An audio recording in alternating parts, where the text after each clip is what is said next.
ধরুন অনলাইনে ক্লাস চলছে, অফিসে জরুরি মিটিংও প্রায় শেষের পথে। ঠিক তখনই নিভে গেল বিদ্যুৎ, মুহূর্তের মধ্যেই বন্ধ হয়ে গেল বাসার ওয়াইফাই সংযোগ। পরিচিত এই দৃশ্য এখন অনেক ইন্টারনেট ব্যবহারকারীর দৈনন্দিন বাস্তবতা। ডিজিটাল যুগে বিদ্যুৎ বিভ্রাট শুধু আলো ফ্যানের সমস্যা নয়, এটি সরাসরি প্রভাব ফেলছে মানুষের ইন্টারনেট ব্যবহারের উপর।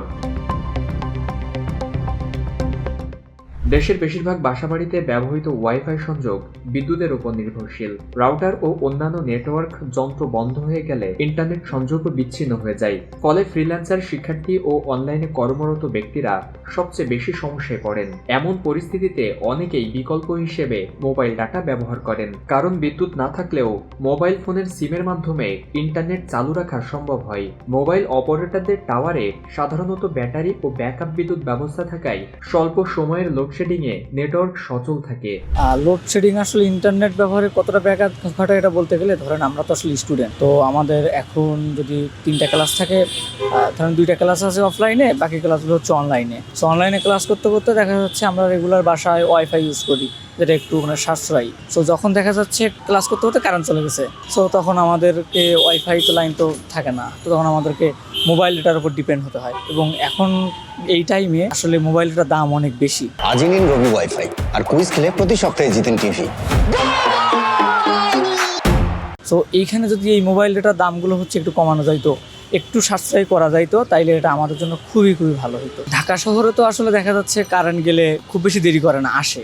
গ্রামের অবস্থা খুবই খারাপ। এই ঈদের ছুটিতে গ্রামে ছিলাম, 12 ঘন্টা 14 ঘন্টার উপরে লোডশেডিং। তো দেখা যাচ্ছে পুরো টাইমটাই মোবাইল ডেটার উপর আমাদের ডিপেন্ড করে তারপর ক্লাস কাম করা লাগতেছে। তো এটা প্রচুর ভোগান্তি, এবং আসলে স্টুডেন্ট হিসেবে আমাদের জন্য টাকা পয়সার দিকটা দেখতে হয়। তো এই কারণে যদি মোবাইল ডেটার দামটা কমানো যায়, তো এটা খুবই খুবই ভালো হবে। তবে ওয়াইফাই ও মোবাইল ডাটার মধ্যে পার্থক্য স্পষ্ট।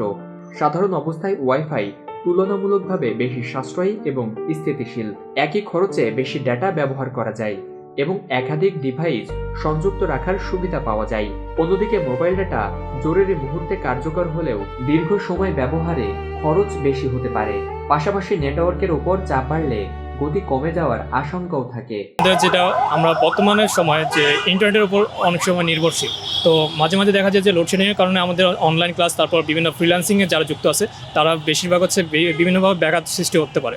তো এই পর্যায়ে আমাদের সম্পূর্ণ ডিপেন্ড করতে হচ্ছে মোবাইল ডাটার উপর।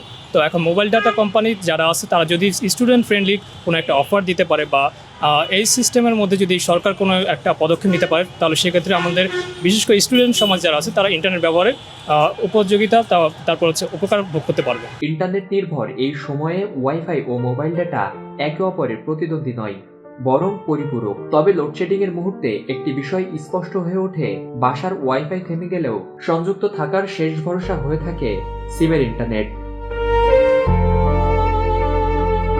ফরিদুল ইসলাম ইমন, নিউজ 24, ঢাকা।